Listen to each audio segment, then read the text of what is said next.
NIS +2 പൊളിറ്റിക്സിൻ്റെ മറ്റൊരു ക്ലാസ്സിലേക്ക് എല്ലാവരെയും വെൽക്കം ചെയ്യുന്നു. നമ്മളൊന്ന് ഡിസ്കസ് ചെയ്യുന്നത് 1 ആൻഡ് 2 മാർക്കിൻ്റെ ക്വസ്റ്റ്യൻസ് ആണ്. 1 മാർക്കിന് 2 മാർക്കിനൊക്കെ ചോദിക്കുന്ന ക്വസ്റ്റ്യൻസ് ആണ് ഈ ഒരു ക്ലാസ്സിലൂടെ പറയുന്നത്. ഓക്കെ, അതിൽ ഫസ്റ്റ് ഒന്നാമത്തെ ക്വസ്റ്റ്യൻ വരുന്നത് which organ of the government of enforce law? ഏത് ഗവൺമെൻറ് സ്ഥാപനമാണ് നിയമം നടപ്പിലാക്കുന്നത്? ആൻസർ എക്സിക്യൂട്ടീവ് ബ്രാഞ്ച് ആണ്. കാര്യനിർവഹണ വിഭാഗമാണ് നിയമങ്ങൾ നടപ്പിലാക്കുന്നത്. സെക്കൻഡ് രണ്ടാമത്തത് name any 2 importance elements of the state. സംസ്ഥാനത്തിൻ്റെ ഒരു സ്റ്റേറ്റിൻ്റെ ഏതെങ്കിലും 2 പ്രധാന ഘടകങ്ങളുടെ പേര് നൽകുക. രണ്ടെണ്ണം ചോദിച്ചുള്ളതിൽ ഇതിൽ 4 പറയുന്നുണ്ട് ആൻസർ. 1 ഭരണകൂടം, 2 ജനസംഖ്യ, 3 ഭൂപ്രദേശം, 4 പരമാധികാരം. നെക്സ്റ്റ് തേർഡ് മൂന്നാമത്തെ question out of the state and society which one originated first?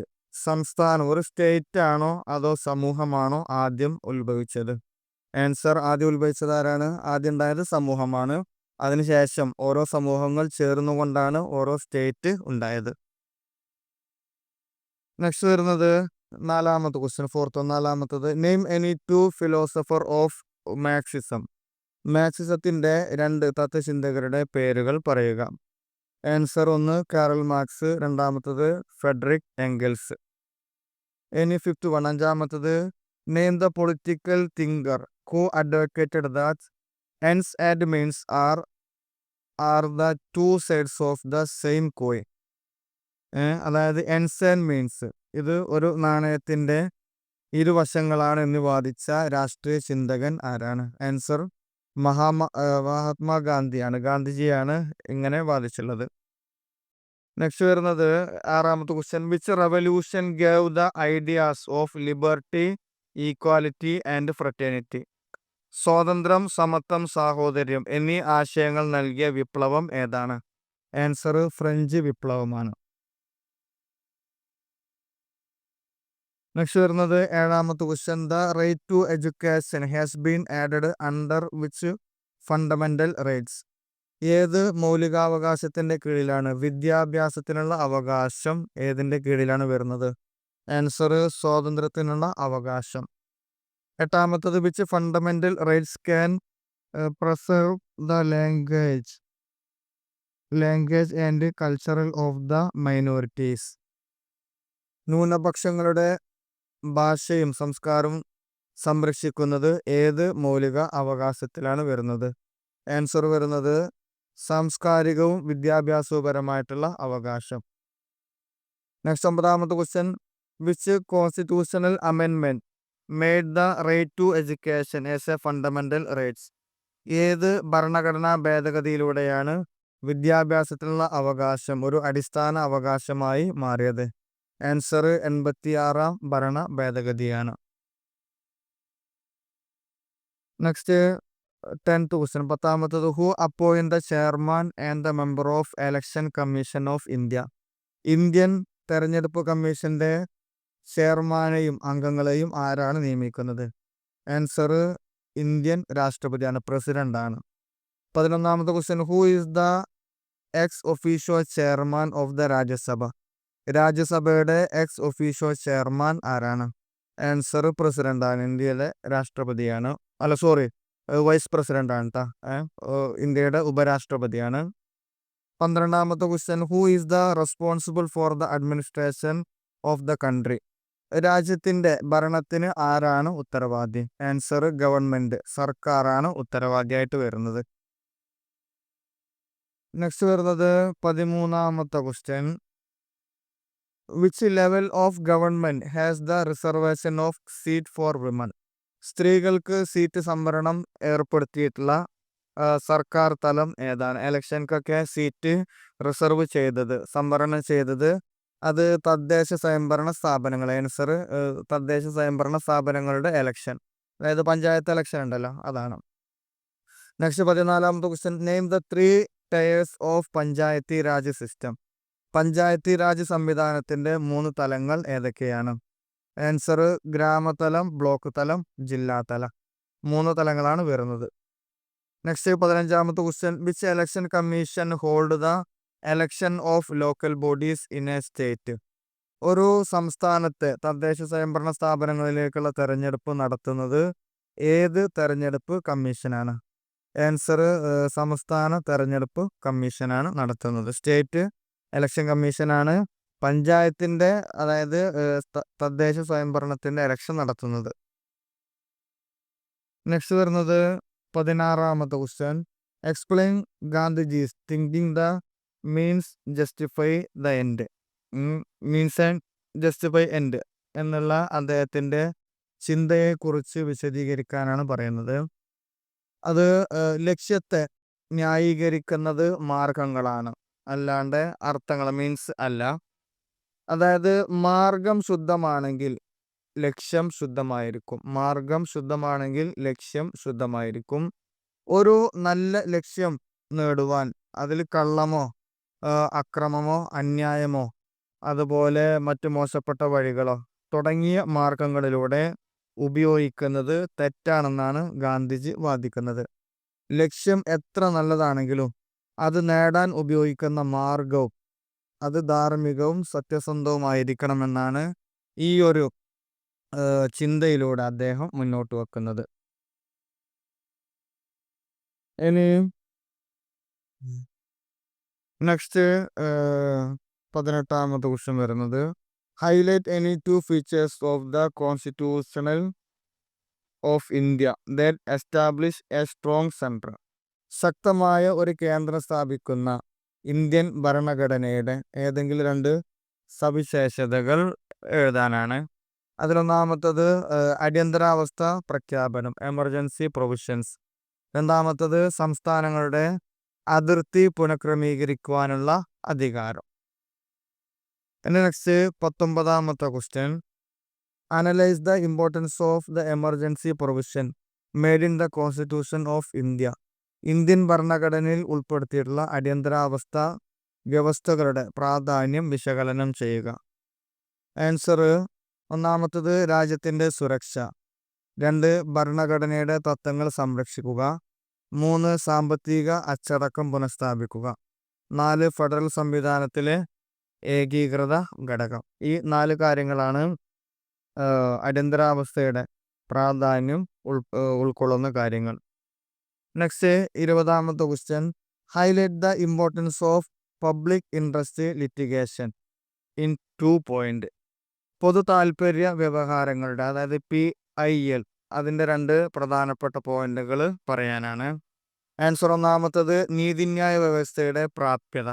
അതായത് ഈ പൊതു താൽപര്യ ഹർജിയിൽ അതിൽ വ്യക്തിഗത അവകാശങ്ങൾ ലംഘിക്കപ്പെടുന്ന പാവപ്പെട്ടവര്, നിരക്ഷര്, സാമൂഹികമായി പിന്നോക്കം നിൽക്കുന്ന ആളുകൾ എന്നിവർക്ക് വേണ്ടി ആർക്കും, അതായത് ഒരു പൊതുപ്രവർത്തകനോ അല്ലെങ്കിൽ സംഘടനക്കോ ഈ കാര്യത്തിന് വേണ്ടി കോടതിയെ സമീപിക്കുവാനുള്ള അവസരം ഈ PIL നൽകുന്നുണ്ട്. രണ്ടാമത്തെ കാര്യം, ഭരണകൂടത്തിൻ്റെ ഉത്തരവാദിത്വം ഉറപ്പുവരുത്തുന്നു. ഭരണകൂടത്തിൻ്റെയോ ഉദ്യോഗസ്ഥരുടെയോ തെറ്റായ നയങ്ങൾ, അവരുടെ വീഴ്ചകൾ എന്നിവ സമൂഹത്തിന് മൊത്തത്തിൽ ദോഷകരമാകുമ്പോൾ അതിൽ ഇടപെടുവാനും കോടതിക്ക് സ്വമേധയാ ഇടപെടുവാൻ PIL അധികാരം നൽകുന്നുണ്ട്. നെക്സ്റ്റ് വരുന്നത് 21ാമത്തെ question, highlight the importance of the supreme court of India in 2 points. ഇന്ത്യയുടെ സുപ്രീം കോടതിയുടെ പ്രാധാന്യത്തിൻ്റെ 2 കാര്യങ്ങൾ പറയാനാണ്. ഇതൊക്കെ 2 മാർക്കിന് ചോദിക്കുന്ന ക്വസ്റ്റ്യൻസ് ആണ് കേട്ടോ. അതിലൊന്നാമത്തെ കാര്യം, സുപ്രീം കോടതി ഭരണഘടനയുടെ സംരക്ഷകനായിട്ട് പ്രവർത്തിക്കുന്നു. രണ്ടാമത്തത്, മൗലികാവകാശങ്ങളുടെ ഉറപ്പുകാരനായിട്ട് സുപ്രീം കോടതി പ്രവർത്തിക്കുന്നുണ്ട്. നെക്സ്റ്റ് വരുന്നത് 22ാമത്തെ question, evaluate the functioning of grama panchayat as an institution of democracy.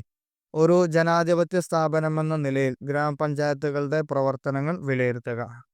ഒന്നാമത്തത് അടിസ്ഥാനതല ജനാധിപത്യം. അതായത് പ്രാദേശിക തലത്തിൽ ജനങ്ങൾക്ക് നേരിട്ട് പങ്കാളിത്തം ഉറപ്പാക്കുന്നത് ആരാണ്? ഈ ഗ്രാമപഞ്ചായത്തുകളാണ്. രണ്ടാമത്തത് അധികാര വികേന്ദ്രീകരണം. സംസ്ഥാന തലത്തിൽ മാത്രം അധികാരം കേന്ദ്രീകരിക്കാതെ താഴെ തട്ടിലേക്ക് അധികാരം എത്തിക്കുന്നത് ഈ ഗ്രാമപഞ്ചായത്തുകൾ വഴിയാണ്. തേർഡ് വൺ, മൂന്നാമത്തത് വികസന പദ്ധതികളുടെ നിർവഹണം. കേന്ദ്ര സംസ്ഥാന സർക്കാരുകൾ വിവിധ ക്ഷേമ പദ്ധതികൾ, റോഡ് നിർമ്മാണം, ജലവിതരണം, ശുചീകരണം തുടങ്ങിയ പ്രാദേശിക വികസന പ്രവർത്തനങ്ങൾ നടത്തുന്നത് പഞ്ചായത്തുകളാണ് ഈ പ്രവർത്തികളൊക്കെ നടപ്പിലാക്കുന്നത്. നെക്സ്റ്റ്, നാലാമത്തെ കാര്യം സാമൂഹ്യ നീതി ഉറപ്പാക്കുക. സാമൂഹ്യ സുരക്ഷാ പെൻഷനുകൾ, അതുപോലെ BPL പട്ടിക നിർണ്ണയിക്കുക തുടങ്ങിയത് വഴി പിന്നോക്കാവസ്ഥയിൽ നിൽക്കുന്ന വിഭാഗങ്ങൾക്ക് സഹായം നൽകുന്നുണ്ട്. അപ്പോൾ ഈ ജനങ്ങളുമായിട്ട് ഉള്ള ഇത്തരത്തിലുള്ള നേരിട്ടുള്ള സഹായങ്ങളൊക്കെ നൽകുന്നത് പഞ്ചായത്തുകളാണ് ഈ കാര്യങ്ങൾക്ക് വേണ്ടി പ്രവർത്തിക്കുന്നത്. നെക്സ്റ്റ് ക്വസ്റ്റ്യൻ 23, 23ാമത്തെ question. Assess the role of educational institution in the formation of public opinion. പൊതുജനാഭിപ്രായം രൂപപ്പെടുത്തുന്നതിൽ വിദ്യാഭ്യാസ സ്ഥാപനങ്ങളുടെ പങ്കെന്താണ്? ഒന്നാമത്തത് അറിവും യുക്തിചിന്തയും വളർത്തുക. അതായത് വിദ്യാഭ്യാസ സ്ഥാപനങ്ങളിലാണ് ഈ പൊതുജനങ്ങൾ, അതായത് പൊതുപ്രവർത്തനങ്ങളിലേക്ക് അല്ലെങ്കിൽ പൊതുസമൂഹത്തിൻ്റെ കാര്യങ്ങൾക്കൊക്കെ ആവശ്യമായിട്ടുള്ള അറിവ് യുക്തിചിന്തയൊക്കെ വളർത്തുവാൻ വിദ്യാഭ്യാസ സ്ഥാപനങ്ങൾ സഹായിക്കുന്നുണ്ട്. രണ്ടാമത്തെ കാര്യം സാമൂഹ്യവൽക്കരണവും മൂല്യങ്ങളും. മൂന്നാമത്തത് പൊതു ഇടമായി പ്രവർത്തിക്കുക. അതായത് ഇത്തരം സ്ഥാപനങ്ങളിൽ ഇലക്ഷൻ മറ്റു കാര്യങ്ങളൊക്കെ സംസാരിക്കുവാനും അതേക്കുറിച്ച് അഭിപ്രായങ്ങൾ തേടുവാനൊക്കെ പൊതു ഇടമായിട്ട് പ്രവർത്തിക്കുന്നത് എഡ്യൂക്കേഷണൽ ഇൻസ്റ്റിറ്റ്യൂഷൻസുകളാണ്. നെക്സ്റ്റ് വരുന്നത് 24, 24ാമത്തെ ക്വസ്റ്റ്യൻ ആണ്. Highlight the role of regional parties. പ്രാദേശിക പാർട്ടികളുടെ പങ്ക് എടുത്തു കാണിക്കുക. ആൻസർ ഒന്നാമത്തത് പ്രാദേശിക ആവശ്യങ്ങൾ അവർ ഉയർത്തി കാണിക്കുന്നു. അതുപോലെ സഖ്യ സർക്കാരുകളിൽ നിർണായക പങ്ക് വഹിക്കുന്നു. അതായത് ചില സംസ്ഥാനങ്ങളിൽ ദേശീയ പാർട്ടികൾക്ക് മൂല്യം കുറവായിരിക്കും. അതായത് അവരുടെ കൂടുതൽ ആളുകൾ ഉണ്ടായിരിക്കുകയില്ല. അപ്പം അങ്ങനെയാണെങ്കിൽ അത്തരം പ്രദേശങ്ങളിൽ ഈ ദേശീയ പാർട്ടികളുമായിട്ട് സഖ്യ രൂപീകരിക്കുകയും പിന്നെ അത്തരത്തിൽ സർക്കാരുകൾ രൂപീകരിക്കുകയും ചെയ്യുന്നുണ്ട്. പിന്നെ മൂന്നാമത്തെ കാര്യം ദേശീയ പാർട്ടികളുടെ ഏകാധിപത്യത്തെ ചെറുക്കുന്നു. അതായത് ഈ ദേശീയ പാർട്ടികൾ അവരുടെ ജനങ്ങളുടെയും മെമ്പർഷിപ്പിൻ്റെയും കാരണമായിട്ട് പലപ്പോഴും പ്രദേശങ്ങളെ പിന്നോക്കാവസ്ഥയിൽ നിൽക്കുന്ന സാധ്യതകൾ ഉണ്ടാക്കുകയും അതുകൊണ്ട് തന്നെ ഇത്തരത്തിലുള്ള പ്രാദേശിക പാർട്ടികൾ അവരുടെ ഏകാധിപത്യത്തെ ചെറുക്കുകയും ചെയ്യുന്നതാണ്. നെക്സ്റ്റ് വരുന്നത് 25ാമത്തെ question. Analyse the urbanisation as a causes of pollution. നഗരവൽക്കരണം മലിനീകരണത്തിൻ്റെ ഒരു കാരണമായിട്ട് പറയുന്നുണ്ട്. അത് എങ്ങനെയാണ് വരുന്നത്? അതിൻ്റെ ആൻസർ ഒന്നാമത്തത് വായു മലിനീകരണം. ഇവിടെ നഗരത്തിൽ ധാരാളം ഗതാഗതത്തിൻ്റെ വർധനവുണ്ടായിട്ടുണ്ട്. നഗരങ്ങളിലെ ജനസാന്ദ്രത കൂടുന്നതിനനുസരിച്ച് വാഹനങ്ങളുടെ എണ്ണവും ധാരാളമായിട്ട് വർദ്ധിച്ചിട്ടുണ്ട്. അതുകൊണ്ട് തന്നെ അവയിൽ നിന്ന് പുറന്തള്ളപ്പെടുന്ന പുക മറ്റു കാര്യങ്ങളൊക്കെ ആയിട്ട് വായു മലിനീകരണം ഉണ്ടാകുന്നു. സെക്കൻഡ് വൺ, രണ്ടാമത്തത് ജലമലിനീകരണമാണ്. മലിനജലത്തിൻ്റെ പുറന്തള്ളൽ നഗരങ്ങളിലെ വീടുകളിൽ നിന്നും അതുപോലെ വ്യവസായശാലകളിൽ നിന്നും ധാരാളം മലിനജലം പുറന്തള്ളപ്പെടുന്നുണ്ട്. ഇങ്ങനെ ജലമലിനീകരണം സംഭവിക്കുന്നു. പിന്നെ മൂന്നാമത്തതാണ് ശബ്ദമലിനീകരണം. വാഹനങ്ങൾ അതുപോലെ തന്നെ വ്യവസായശാലകൾ മറ്റുള്ള ബോക്സ് മൈക്ക് അങ്ങനെയൊക്കെ ആയിട്ട് നഗരത്തിൽ ശബ്ദമലിനീകരണം ഉണ്ടാകുന്നുണ്ട്. നെക്സ്റ്റ് വരുന്നത് 26, 26ാമത്തെ question. Analyse the concept of sustainable development. സുസ്ഥിര വികസനം എന്ന ആശയം എന്താണ് അതുകൊണ്ട് ഉദ്ദേശിക്കുന്നത്? സുസ്ഥിര വികസനം എന്നത് ഭാവി തലമുറയുടെ ആവശ്യങ്ങൾ നിറവേറ്റുവാനുള്ള കഴിവ് നഷ്ടപ്പെടാതെ ഇപ്പോഴത്തെ തലമുറയുടെ ആവശ്യങ്ങൾ നിറവേറ്റുന്നതിനുള്ള വികസന രീതിയാണ്. അതിനെയാണ് സുസ്ഥിര വികസനം എന്ന് പറയുന്നത്. അതായത് ഇപ്പോൾ വികസനം ഉണ്ടാക്കുന്നത് കാരണമായിട്ട് ഭാവി തലമുറയുടെ ആവശ്യങ്ങൾ നിറവേറ്റുവാനുള്ള കഴിവ് നഷ്ടപ്പെടുത്തരുത്. അപ്പോൾ അത് നഷ്ടപ്പെടാതെ ഇപ്പോഴുള്ള തലമുറയുടെ ആവശ്യങ്ങൾ നിറവേറ്റുക, അതിനെയാണ് അല്ലെങ്കിൽ ആ ഒരു വികസന രീതിക്കാണ് സുസ്ഥിര വികസന ആശയം എന്നതുകൊണ്ട് ഉദ്ദേശിക്കുന്നത്. ഈ ഒരു ആശയം കോൺസെപ്റ്റ് കൊണ്ടുവന്നത് 1987 ബ്രണ്ട്ലാൻഡ് കമ്മീഷൻ റിപ്പോർട്ടായാണ് ഈ ഒരു കോൺസെപ്റ്റ് കൊണ്ടുവന്നിട്ടുള്ളത്. സുസ്ഥിര വികസനം 3 അടിസ്ഥാന തൂണുകളിൽ അധിഷ്ഠിതമാണ്. അതുകൊണ്ട് തന്നെ ഇവ പരസ്പര ബന്ധിതവും തുല്യ പ്രാധാന്യവും ഉള്ളതാണ്. അതിലൊന്നാമത്തെ കാര്യം സാമ്പത്തിക സുസ്ഥിരതയാണ്. രണ്ടാമത്തത് പാരിസ്ഥിതിക സുസ്ഥിരത. മൂന്നാമത്തത് സാമൂഹിക സുസ്ഥിരത.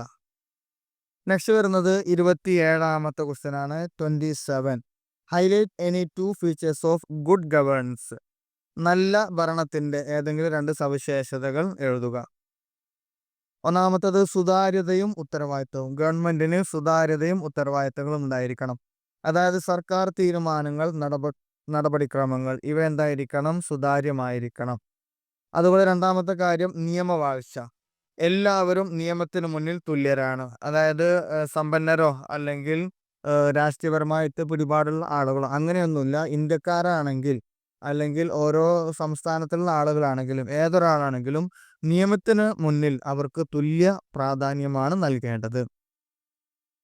നെക്സ്റ്റ് വരുന്നത് 28ാമത്തെ question. Analyse the relation between India and China. ഇന്ത്യയും ചൈനയും തമ്മിലുള്ള ബന്ധം വിശകലനം ചെയ്യുക.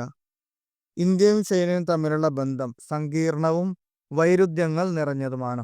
കാരണം ലോകത്തിലെ ഏറ്റവും കൂടുതൽ ജനസംഖ്യയുള്ളതും അതിവേഗം വളർന്നു വരുന്നതുമായിട്ടുള്ള 2 രാജ്യങ്ങളാണ് ഇന്ത്യയും ചൈനയും.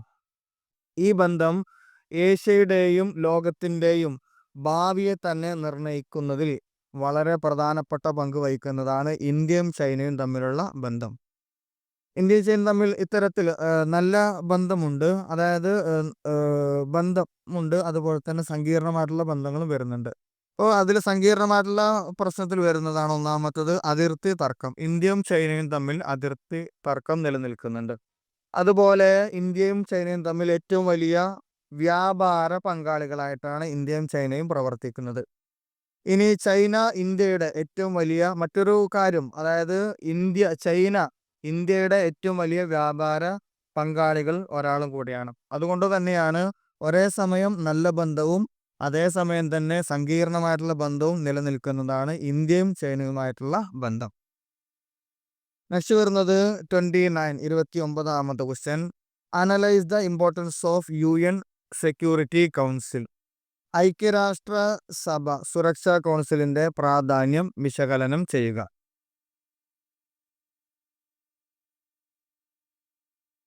ഇവിടെ ഐക്യരാഷ്ട്രസഭ സുരക്ഷാ കൗൺസിലിൽ ഐക്യരാഷ്ട്രസഭയുടെ 6 പ്രധാന ഘടകങ്ങളിൽ ഒന്നാണ് സെക്യൂരിറ്റി കൗൺസിൽ. സെക്യൂരിറ്റി കൗൺസിൽ എന്നുള്ളത് ഐക്യരാഷ്ട്രസഭയുടെ 6 പ്രധാന ഘടകങ്ങളിൽ ഒന്നാണ്. അന്താരാഷ്ട്ര സമാധാനവും സുരക്ഷയും നിലനിർത്തുന്നതിനുള്ള പ്രാഥമിക ഉത്തരവാദിത്തം ഈ സെക്യൂരിറ്റി കൗൺസിലിനാണ് വരുന്നത്. സുരക്ഷാ കൗൺസിൽ എന്നത് ലോകത്തെ ഏറ്റവും പ്രധാനപ്പെട്ട ഒരു തീരുമാനമെടുക്കുന്ന വേദിയാണ്. കാരണം ലോക സമാധാനവുമായി ബന്ധപ്പെട്ട ഏതൊരു നിർബന്ധിത നടപടിയും അത് ഈ സെക്യൂരിറ്റി കൗൺസിലിൽ നിന്നാണ് ആരംഭിക്കുന്നത്. ഇനി ആഗോള സമാധാനത്തിന്റെ സംരക്ഷകരായിട്ടാണ് സെക്യൂരിറ്റി കൗൺസിൽ പ്രവർത്തിക്കുന്നത്. അതുപോലെ സുരക്ഷാ കൗൺസിൽ എടുക്കുന്ന തീരുമാനങ്ങൾ എല്ലാ അംഗരാജ്യങ്ങൾക്കും നിയമപരമായിട്ട് ബാധകവുമാണ്. നെക്സ്റ്റ് 30ാമത്തെ question. give any 2 example of peacekeeping activities of the United Nations. ഐക്യരാഷ്ട്രസഭയുടെ സമാധാന പരിപാലന പ്രവർത്തനങ്ങൾക്ക് 2 ഉദാഹരണങ്ങൾ നൽകുക. ഒന്നാമത്തത് കോങ്കോയിലെ UN സ്റ്റെബിലൈസേഷൻ മിഷൻ. അതായത് ഇവ പ്രവർത്തിക്കുന്നത് സായുധ ഗ്രൂപ്പുകളിൽ നിന്ന് സാധാരണ പൗരന്മാരെ സംരക്ഷിക്കുക, സംഘർഷബാധിത പ്രദേശങ്ങളിൽ സമാധാനം പുനഃസ്ഥാപിക്കുക, രാജ്യത്തെ രാഷ്ട്രീയ സ്ഥിരതയ്ക്ക് പിന്തുണ നൽകുക. ഇവക്ക് വേണ്ടിയിട്ടാണ് ഈ ഒരു സംഘടന പ്രവർത്തിക്കുന്നത്. ഇനി നെക്സ്റ്റ് വരുന്നത് രണ്ടാമത്തത് സൈപ്രസിലെ UN peace keeping force. Greek Turkish വംശജർ തമ്മിലുള്ള സംഘർഷങ്ങളെ തുടർന്ന് സൈപ്രസിലെ കക്ഷികൾ തമ്മിലുള്ള വെടിനിർത്തൽ ഉറപ്പാക്കുക, ബഫർ സോൺ നിലനിർത്തുക, നിയമവാഴ്ച പുനഃസ്ഥാപിക്കുവാൻ സഹായിക്കുക. ഈ പ്രവർത്തികളാണ് സൈപ്രസിലെ UN പീസ് കീപ്പിംഗ് ഫോഴ്സ് ചെയ്യുന്നത്. ഇനി നെക്സ്റ്റ് വരുന്നത് 31ാമത് question. Highlight the jurisdiction of the international court of justice. അന്താരാഷ്ട്ര നീതിന്യായ കോടതിയുടെ അധികാര പരിധി എടുത്തു കാണിക്കുക. ഐക്യരാഷ്ട്രസഭയുടെ പ്രധാന നീതിന്യായ ഘടകമാണ് ഇത്. രാജ്യങ്ങൾ തമ്മിലുള്ള നിയമപരമായ തർക്കങ്ങൾ പരിഹരിക്കുക എന്നുള്ളതാണ് ICJയുടെ പ്രധാനപ്പെട്ട ദൗത്യമായിട്ട് വരുന്നത്. ICJ എന്ന് പറഞ്ഞാൽ ഇന്റർനാഷണൽ കോർട്ട് ഓഫ് ജസ്റ്റിസ്. അതിലൊന്നാമത്തെ കാര്യം തർക്കപരമായിട്ടുള്ള അധികാരപരിധി. അതായത് രാജ്യങ്ങൾ തമ്മിൽ എന്തെങ്കിലും തർക്കങ്ങൾ വന്നു കഴിഞ്ഞാൽ അതിൽ പരിഹാരം കണ്ടെത്തുവാൻ വേണ്ടിയിട്ട് പ്രവർത്തിക്കേണ്ടത് അന്താരാഷ്ട്ര നീതിന്യായ കോടതിയാണ്. അതുപോലെ രണ്ടാമത്തത് ഉപദേശപരമായ അധികാരപരിധി. ഇത് അന്താരാഷ്ട്ര നീതിന്യായ കോടതിക്ക് രാജ്യങ്ങളെ മാത്രമേ കക്ഷികളായി സ്വീകരിക്കുവാൻ പറ്റുകയുള്ളൂ. അതായത് രണ്ട് രാജ്യങ്ങൾ തമ്മിലുള്ള പ്രശ്നങ്ങളിലാണ് അന്താരാഷ്ട്ര നീതിന്യായ കോടതി ഇടപെടുക. വ്യക്തികളോ അന്താരാഷ്ട്ര സംഘടനകളോ ഇവിടെ കേസ് നൽകുവാൻ പാടുള്ളതല്ല. നെക്സ്റ്റ് വരുന്നത് 32 question. Highlight any one challenge to the traditional concept of neutrality in bureaucracy. ബ്യൂറോക്രസിയിലെ നിഷ്പക്ഷത എന്ന പരമ്പരാഗത ആശയത്തിനെതിരായ ഏതെങ്കിലും ഒരു വെല്ലുവിളി എടുത്ത് കാണിക്കുക. ബ്യൂറോക്രസിക്ക് എതിരായിട്ട് വരുന്ന കാര്യങ്ങൾ. അതിലൊന്നാമത്തത് വരുന്നത് രാഷ്ട്രീയവൽക്കരണം. രണ്ടാമത്തത് ഉത്തരവാദിത്വത്തിൻ്റെ ആവശ്യം.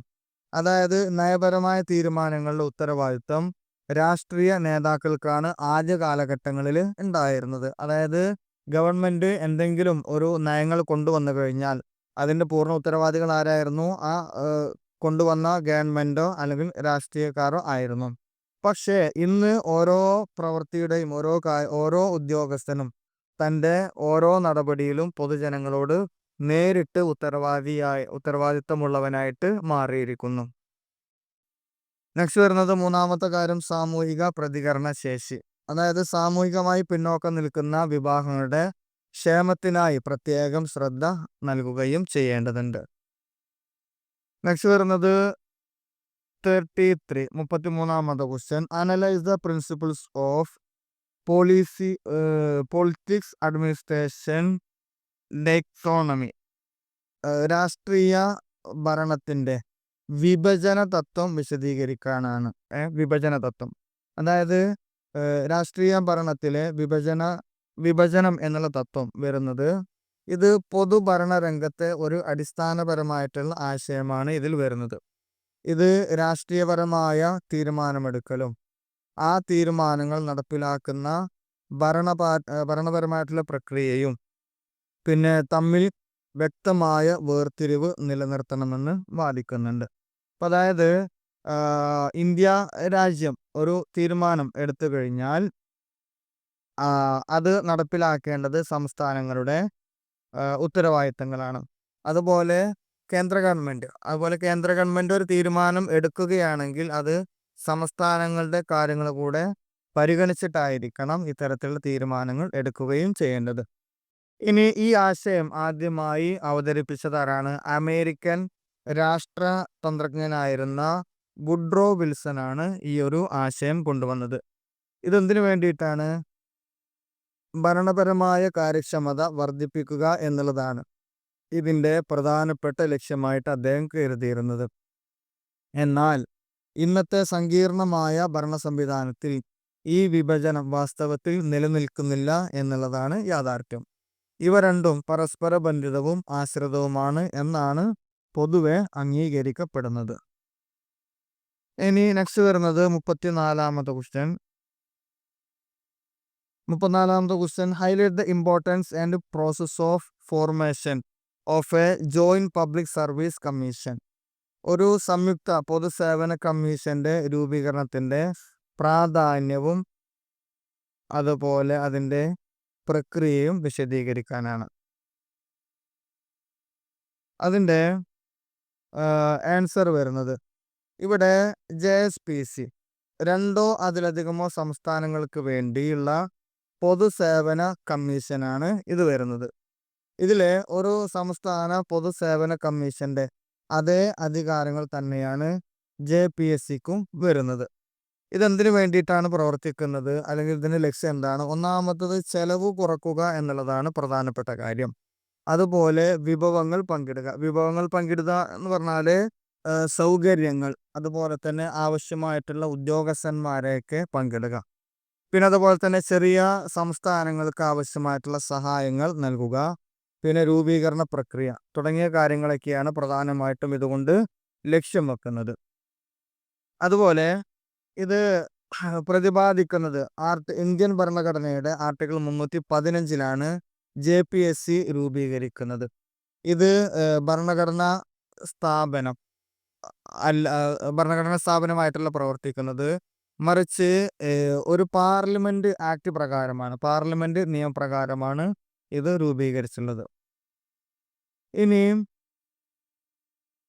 JPSCയിലെ ചെയർമാനെയും ഇതിന്റെ നിയമനം വരുന്നത് ആരാണ്, എങ്ങനെയാണ്? JPSCയിലെ ചെയർമാനെയും മറ്റ് അംഗങ്ങളെയും നിയമിക്കുന്നത് ഇന്ത്യൻ രാഷ്ട്രപതിയാണ്. ഇത് 1 മാർക്കിന് ചോദിക്കുന്ന ഒരു ക്വസ്റ്റ്യൻ ആണ് കേട്ടോ. JPSCയിലെ ചെയർമാനെയും മറ്റ് അംഗങ്ങളെയും നിയമിക്കുന്നത് ആരാണ്? ഇന്ത്യൻ രാഷ്ട്രപതിയാണ്, പ്രസിഡന്റാണ് നിയമിക്കുന്നത്. ഇനി നെക്സ്റ്റ്, JPSC പാർലമെന്റ് നിയമം വഴി രൂപീകരിക്കുന്നതിനാൽ അതിൻ്റെ അധികാരപരിധിയും പ്രവർത്തനവും ആ നിയമത്തിൽ തന്നെ വ്യക്തമായി പറഞ്ഞിരിക്കുന്നതാണ്. അപ്പോൾ ആ നിയമത്തിന് അനുസരിച്ചിട്ടാണ് അതിലെ കാര്യങ്ങൾ പ്രവർത്തിക്കുന്നത്. ഇനി നെക്സ്റ്റ് വരുന്നത് 35ാമത്തെ question. The chief election commissioner is appointed for a term of years or till the age of dash whichever is earlier. ഇനി ഫിൽ ഇൻ ദ ബ്ലാങ്ക്സിന്റെ ക്വസ്റ്റ്യൻസ് ആണ്. ഇങ്ങനത്തെ ധാരാളം ക്വസ്റ്റ്യൻസുകൾ ചോദിക്കാറുണ്ട്. 2 ഡാഷ് ഭാഗങ്ങളായിരിക്കും. ഈ 2 മാർക്കിനാണ് ചോദിക്കുന്നത്. അപ്പോൾ ഇതിൻ്റെ ആൻസർ, മുഖ്യ തെരഞ്ഞെടുപ്പ് കമ്മീഷണറെ ആരാണ് നിയമിക്കുന്നത്, അത് ഒന്നുകിൽ എത്ര വർഷമാണ് അല്ലെങ്കിൽ എത്ര വയസ്സാണ്, ഈ 2 കാര്യങ്ങളാണ് ചോദിക്കുന്നത്. The chief election commissioner appointed 6 years. ഒന്നാമത്തെ ഡാഷിൻ്റെ അവിടെ എന്താ വരുന്നത്? 6 ഇയേഴ്സ്, 6 വർഷം. ഇനി അല്ലെങ്കിൽ 65 വയസ്സ്, ഏജ് ഓഫ് 65, 65 വയസ്സ്. 6 വർഷമാണോ 65 വയസ്സാണോ ആദ്യം എത്തുന്നത്, അതുവരെയാണ് അദ്ദേഹത്തിന് കാലാവധി ഉണ്ടായിരിക്കുക. ഇനി നെക്സ്റ്റ് വരുന്നത് 36ാമത്തെ question. The Indian National Congress was formed in the year dash and dash was its first president. Indian National Congress രൂപീകൃതമായ വർഷം ഡാഷ് ആണ്. ആ കാലത്തെ ആദ്യ പ്രസിഡന്റ് ആരായിരുന്നു? അതിൻ്റെ ആൻസർ, വർഷം ഏതായിരുന്നു? 1885 രൂപീകൃതമായത്. പിന്നെ അതിൻ്റെ ഫസ്റ്റ് പ്രസിഡന്റ് ആരായിരുന്നു? WC ബാനർജി ആയിരുന്നു, WC ബാനർജി. നെക്സ്റ്റ് വരുന്നത് 37ാമത്തെ question. Bharatiya Janata party is a dash party and Mizo national front is a dash party. Bharatiya Janata party ഒരു ഡാഷ് പാർട്ടിയാണ്, അതുപോലെ മിസോ നാഷണൽ ഫ്രണ്ട്സ് ഡാഷ് പാർട്ടിയുമാണ്. അത് വരുന്നത്, ഭാരതീയ ജനതാ പാർട്ടി എന്താണ്? ഫസ്റ്റ് ഡാഷിൻ്റെ അവിടെ ഈസ് എ നാഷണൽ, ഒരു ദേശീയ പാർട്ടിയാണ്. അതേസമയം മിസോ നാഷണൽ എന്താണ്? അതൊരു സ്റ്റേറ്റ് പാർട്ടിയാണ്. രണ്ടാമത്തെ ഡാഷിൻ്റെ അവിടെ നിന്ന് വരുന്നത് സ്റ്റേറ്റ് പാർട്ടി. നെക്സ്റ്റ് വരുന്നത് 38ാമത്തെ question. Dash and dash are the 2 main എൻവയോൺമെന്റൽ പ്രോബ്ലംസ്. 2 പ്രധാന പാരിസ്ഥിതിക പ്രശ്നങ്ങൾ എഴുതാനാണ്. ഇപ്പോൾ അത് എഴുതിയാലും കുഴപ്പമില്ല. ഇപ്പോൾ നമ്മളിവിടെ കൊടുക്കുന്നത് ഒന്നാമത്തത് ഡാഷിൻ്റെ അവിടെ പൊല്യൂഷൻ, രണ്ടാമത്തത് ഗ്ലോബൽ വാർമിങ്. നെക്സ്റ്റ് വരുന്നത് 39ാമത്തെ question. India has protected network of 75 dash park and 421 sanctuaries. ഇന്ത്യക്ക് 75 ഡാഷ് പാർക്കുകളും അതുപോലെ 421 സങ്കേതങ്ങളും ഒരു സംരക്ഷിതമായിട്ടുള്ള ശൃംഖലയുണ്ട്. ഇപ്പോൾ ഇവിടെ വരുന്നത് 75 നാഷണൽ പാർക്ക്, ഇവിടെ ഡാഷിൻ്റെ അവിടെ നാഷണൽ. പിന്നെ രണ്ടാമത്തത് വൈൽഡ് ലൈഫ്, രണ്ടാമത്തെ ഭാഗത്തവിടെ വൈൽഡ് ലൈഫ് എന്നാണ് വരിക. നെക്സ്റ്റ് വരുന്നത് 40ാമത്തെ question. Commission recommended reservation of seats for dash in government jobs. Dash commission, അത് ജോലികളിൽ ചില സീറ്റുകൾ ചില ആളുകൾക്ക് സംവരണം ചെയ്യണമെന്ന് കമ്മീഷൻ ശുപാർശ ചെയ്തിട്ടുണ്ട്. അപ്പോൾ അത് ഏത് കമ്മീഷനാണ്? ഒന്നാമത്തെ ഡാഷിൻ്റെ അവിടെ മണ്ഡൽ കമ്മീഷൻ, ഒന്നാമത്തത് മണ്ഡൽ എന്നാണ് വരിക. പിന്നെ രണ്ടാമത്തെ സീറ്റ് 4 ഡാഷ് ആർക്കാണ്? Backward class, other backward classes, അതായത് OBC, other backward classes OBC അവർക്കാണ് വരുന്നത്. നെക്സ്റ്റ് ക്വസ്റ്റ്യൻ വരുന്നത് 41, 41ാമത്തെ question. Dash and dash are the 2 major threats to good governance. നല്ല ഭരണത്തിന് ഭീഷണിയായിട്ട് നിൽക്കുന്ന 2 കാര്യങ്ങൾ ഏതൊക്കെയാണ്? അപ്പോൾ ഒന്നാമത്തെ ഡാഷിൻ്റെ അവിടെ കറപ്ഷൻ, ഒന്നാമത്തത് കറപ്ഷൻ, രണ്ടാമത്തത് ക്രിമിനലൈസേഷൻ ഓഫ് പൊളിറ്റിക്സ് എന്നാണ് വരിക. നെക്സ്റ്റ് 42ാമത്തെ question. The essence of good governance is a being dash friendly and power dash system. നല്ല ഭരണത്തിൻ്റെ ഒരു സാരാംശം അത് സൗഹൃദപരവും അധികാര ഡാഷ് സംവിധാനവുമാണ്. അപ്പോൾ ഇവിടെ വരുന്നത് ഒന്നാമത്തത് സിറ്റിസൺ ഫ്രണ്ട്ലി, ഒന്നാമത്തെ ഡാഷിൻ്റെ അവിടെ വരുന്നത് സിറ്റിസൺ എന്നാണ്. അതുപോലെ രണ്ടാമത്തതിൻ്റെ അവിടെ വരുന്നത് ഡീസെൻട്രലൈസ്ഡ്, രണ്ടാമത്തെ ഡാഷിൻ്റെ അവിടെ ഡീസെൻട്രലൈസ്ഡ്. ഇത്തരം ക്വസ്റ്റ്യൻസുകൾ ഒരു 2 തവണ വായിച്ച് നോക്കുക, എന്നിട്ട് വേണം ഉത്തരം എഴുതാൻ. ഒന്നും വിട്ട് കളയരുത്, 2 തവണ വായിച്ചു കഴിഞ്ഞാൽ തന്നെ മനസ്സിലാകും. ഇനി നെക്സ്റ്റ് വരുന്നത് 43, 43ാമത്തെ question. Computers can increased the dash in the dash of government. ഗവൺമെൻറ്റിന് ഡാഷിൽ കമ്പ്യൂട്ടറുകൾ ഡാഷ് വർദ്ധിപ്പിക്കുവാൻ കഴിയുന്നതാണ്. അപ്പോൾ ഒന്നാമത്തതിൻ്റെ അവിടെ എഫിഷ്യൻസി, കാര്യക്ഷമത, അതായത് ഒന്നാമത്തെ ഡാഷിൻ്റെ അവിടെ എന്താ വരിക? എഫിഷ്യൻസി എന്നാണ് വരിക. രണ്ടാമത്തതിൻ്റെ അവിടെ ഇൻ ദ ഫങ്ഷനിങ്, രണ്ടാമത്തിൻ്റെ അവിടെ എന്താ വരിക? ഫങ്ഷനിങ് എന്നാണ് വരിക. നെക്സ്റ്റ് വരുന്നത് 44, 44ാമത്തെ question. The first NAM conference was held in dash in the year dash. ആദ്യത്തെ NAM സമ്മേളനം ഡാഷ് വർഷത്തിൽ ഡാഷ് സ്ഥലത്ത് നടന്നു. അത് ദ ഫസ്റ്റ് NAM എന്ന് പറഞ്ഞതാണ് നോൺ അലൈഡ് മൂവ്മെൻറ്റ്, ചേരിചേര പ്രസ്ഥാനം ഉണ്ടല്ലോ, അതാണ് ഉദ്ദേശം. അത് എവിടെ വെച്ചിട്ടാണ് നടന്നത്? In Belgrade. എവിടെയാണ്? ഇൻ ബെൽഗ്രേഡാണ് ഒന്നാമത്തത് വരിക. അതായത് യൂഗോസ്ലാവിയയിലെ ബെൽഗ്രേഡ് എന്നുള്ള സ്ഥലത്താണ്. വർഷം ഏതാണ് വരുന്നത്? 1961 വർഷം വരിക. അതിന് നെക്സ്റ്റ് 45, 45ാമത്തെ question. Dash is the boundary line between China and India which lies in the east of dash. Dash എന്ന സ്ഥലം ചൈനക്കും ഇന്ത്യക്കും ഇടയിലുള്ള അതിർത്തി രേഖയാണ്. ഇത് കിഴക്ക് ഭാഗത്തായിട്ട് സ്ഥിതി ചെയ്യുന്നു. അപ്പോൾ ഒന്നാമത്തെ ഡാഷിൻ്റെ അവിടെ മക്മഹോൺ ലൈൻ, ഒന്നാമത്തെ എന്താണ്? മക്മഹോൺ ലൈനാണ് വരുന്നത്. ഇനി രണ്ടാമത്തത് ഏത് ഭാഗത്താണ്? China and east of Bhutan. രണ്ടാമത്തെ ഡാഷിൻ്റെ അവിടെ വരുന്നതാണ് ഭൂട്ടാൻ. ഭൂട്ടാൻ്റെ ഈസ്റ്റ് ഭാഗത്തായിട്ടാണ് വരുന്നത്. നെക്സ്റ്റ് വരുന്നത് 46, 46ാമത്തെ question. Dash and dash are the 2 permanent member of UN security council. ഐക്യരാഷ്ട്ര സെക്യൂരിറ്റി കൗൺസിലിലെ 2 സ്ഥിരാംഗങ്ങൾ, അതായത് 5 സ്ഥിരാംഗങ്ങളുണ്ട്. ഏതെങ്കിലും 2 എണ്ണം എഴുതി കൊടുത്താൽ മതി. ഒന്നുകിൽ ചൈന, അതുപോലെ യുണൈറ്റഡ് സ്റ്റേറ്റ്, പിന്നെ വരുന്നത് റഷ്യൻ ഫെഡറേഷൻ, അതുപോലെ ഫ്രാൻസ്, അതുപോലെ യുണൈറ്റഡ് കിങ്ഡം. ഇനി നെക്സ്റ്റ് വരുന്നത് 47, 47ാമത്തെ question. The conditions of service of members of UPC shall not be dash after their appointment that may lead to there.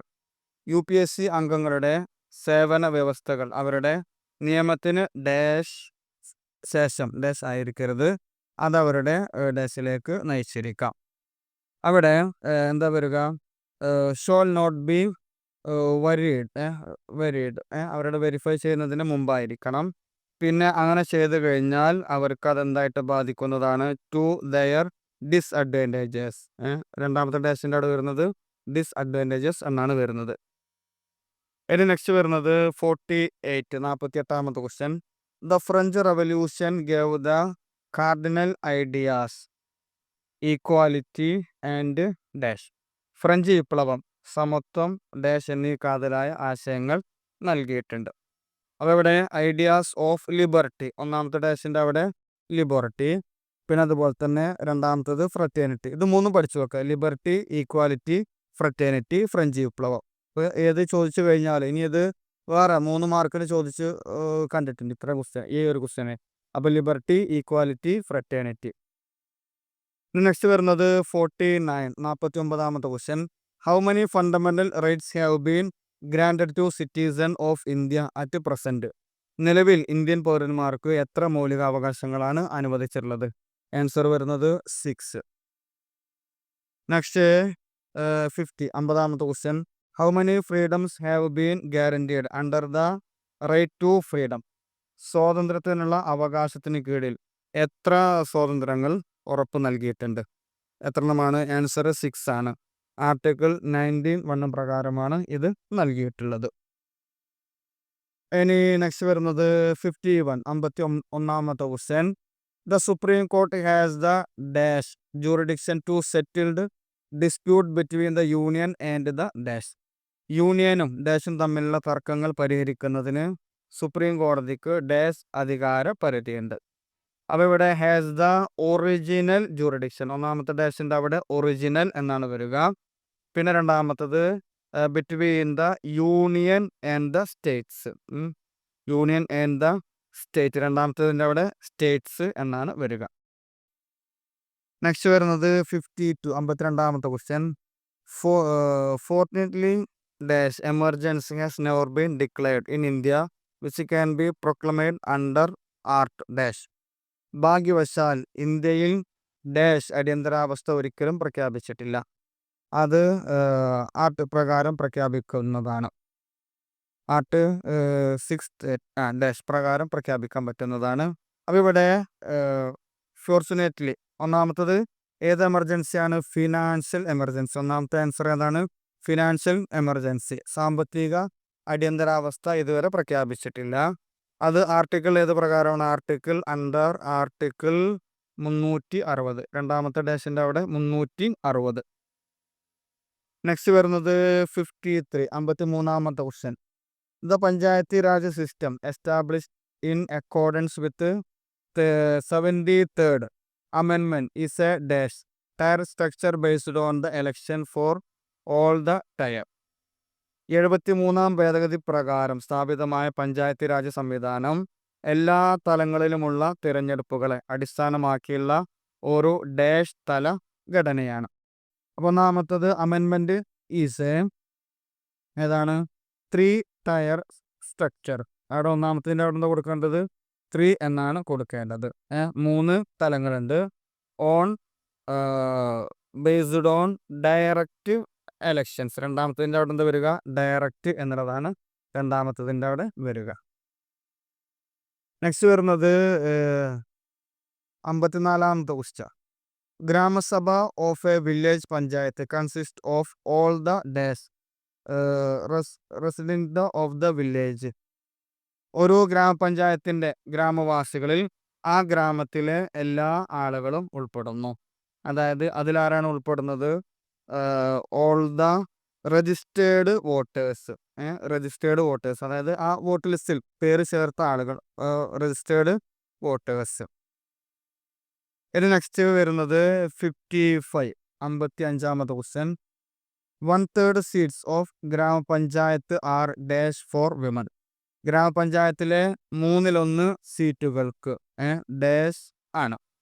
അപ്പോൾ ഇവിടെ are reserved for women. Answer എന്താ വരിക? Reserved. അത് സ്ത്രീകൾക്ക് വേണ്ടി സംവരണം ചെയ്തതാണ്.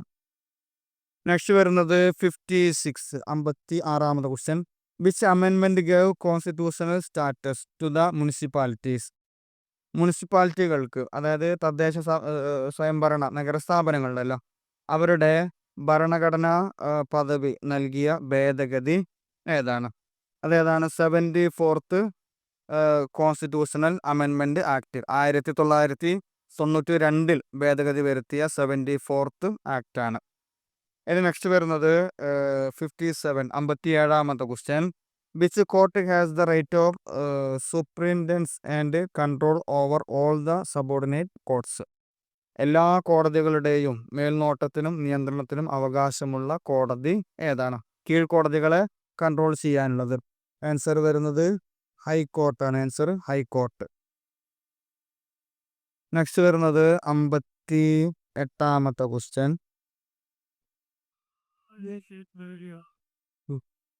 Which court in the can change in its own previous decision. ഇന്ത്യയിലെ ഏത് കോടതിക്കാണ് സ്വന്തം മുൻവിധി മാറ്റുവാൻ കഴിയുക? ഒരു നിയമം അല്ലെങ്കിൽ ഒരു കാര്യം പ്രഖ്യാപിച്ചു കഴിഞ്ഞാൽ അതിലെന്തെങ്കിലും പ്രശ്നം വന്നിട്ട് പിന്നീട് മാറ്റാൻ കഴിയുന്നത് ആർക്കാണ്? ആൻസർ വരുന്നത് supreme court of India. Supreme കോടതിക്കാണ് അതിനുള്ള അവകാശം ഉള്ളത്. നെക്സ്റ്റ് വരുന്നത് 59ാമത്തെ question. Which court is a court of record also.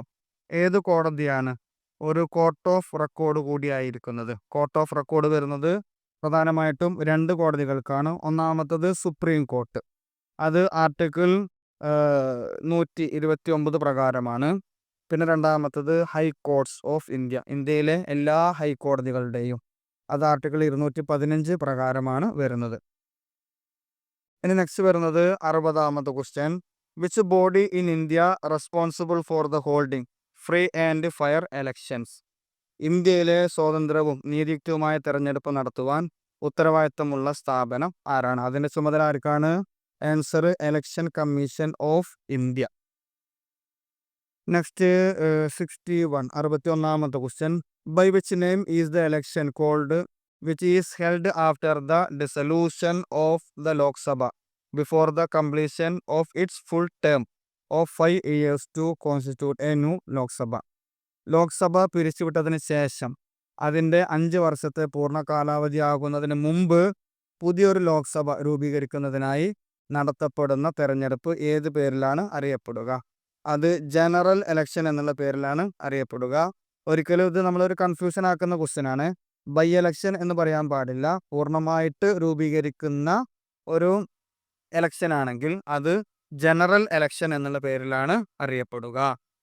Next വരുന്നത് 26ാമത്തെ question. United kingdom has a party system but Soviet union had dash party system. United kingdom ഒരു party സംവിധാനമാണ്.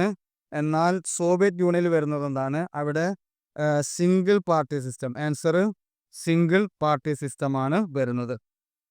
നെക്സ്റ്റ് 63ാമത്തെ ക്വസ്റ്റ്യൻ.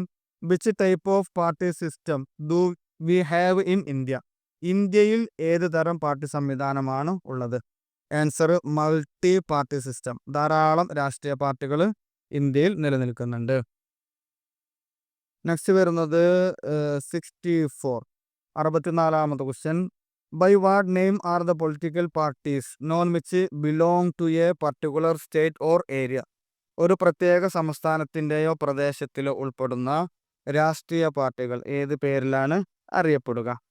ആൻസർ റീജിയണൽ പാർട്ടീസ് അല്ലെങ്കിൽ state parties എന്ന പേരിലാണ് അറിയപ്പെടുന്നത്. Next 65ാമത്തെ question. Name any one hindrances to good governance. നല്ല ഭരണത്തിന് തടസ്സമായി നിൽക്കുന്ന ഒരു ഘടകം. നേരത്തെ പറഞ്ഞില്ല, ആൻസർ വരുന്നത് കറപ്ഷനാണ്.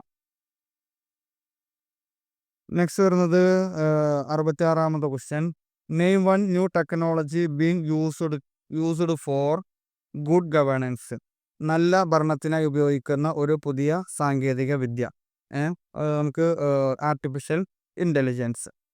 നെക്സ്റ്റ് 67ാമത്തെ question. People have human rights because they are dash. മനുഷ്യർക്ക് മനുഷ്യാവകാശങ്ങൾ ഉള്ളത് എന്തുകൊണ്ടാണ്? ആൻസർ അവർ മനുഷ്യന്മാർ, മനുഷ്യർ എന്നുള്ള രീതിയിലാണ് അവർക്ക് ലഭിക്കുന്നത്. നെക്സ്റ്റ് വരുന്നത് 68ാമത്തെ question. Human rights treat all peoples as dash. മനുഷ്യാവകാശങ്ങൾ എല്ലാ ആളുകളെയും ഡാഷായി കണക്കാക്കുന്നു. ആൻസർ ഈക്വൽ, തുല്യരായി കണക്കാക്കുന്നു. നെക്സ്റ്റ് വരുന്നത് 69ാമത്തെ question. Name the international conference which was held on environment at Rio. റിയോയിൽ നടന്ന പരിസ്ഥിതി സമ്മേളനത്തിന്റെ പേര് എന്താണ്? United nations conference on environment and development, UNCED. അതായത് എർത്ത് സമ്മിറ്റ് എർത്ത് സമ്മിറ്റ് ഭൗമ ഉച്ചകോടി എന്നാണ് അത് അറിയപ്പെടുന്നത്. ജൂൺ 1992 ജൂൺ 3 മുതൽ 14 വരെയാണ് ഈ ഉച്ചകോടി നടന്നിട്ടുള്ളത്. നെക്സ്റ്റ് വരുന്നത് 70ാമത്തെ question. Name any one harmful pesticide which has been banned to protect the environment. പരിസ്ഥിതി സംരക്ഷണത്തിനായി നിരോധിച്ചിട്ടുള്ള ഏതെങ്കിലും ഒരു ദോഷകരമായിട്ടുള്ള കീടനാശിനിയുടെ പേര്. അത് DDT,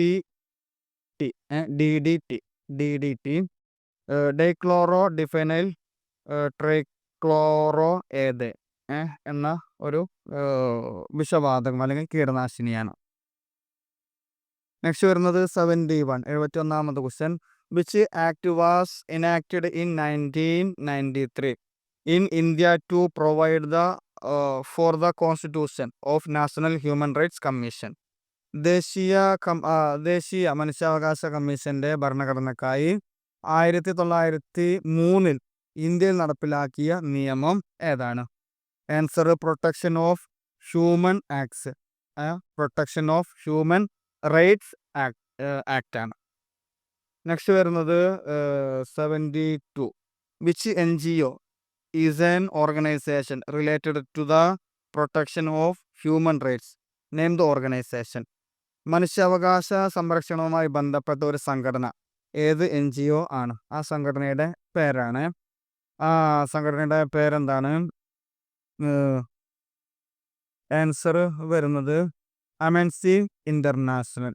അമൻസ്റ്റി ഇന്റർനാഷണൽ ആണ് ഇത്തരത്തിലുള്ള ഒരു സംഘടന.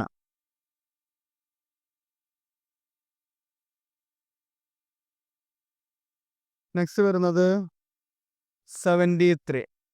73ാമത്തെ question. State any 2 features of liberalism. ലിബറലിസത്തിൻ്റെ ഏതെങ്കിലും 2 സവിശേഷതകളാണ്. ഒന്നാമത്തത് ഇൻഡിവിജ്വലിസം, വ്യക്തിവാദം. രണ്ടാമത്തത് സ്വാതന്ത്ര്യം, ഫ്രീഡം അല്ലെങ്കിൽ ലിബർട്ടി.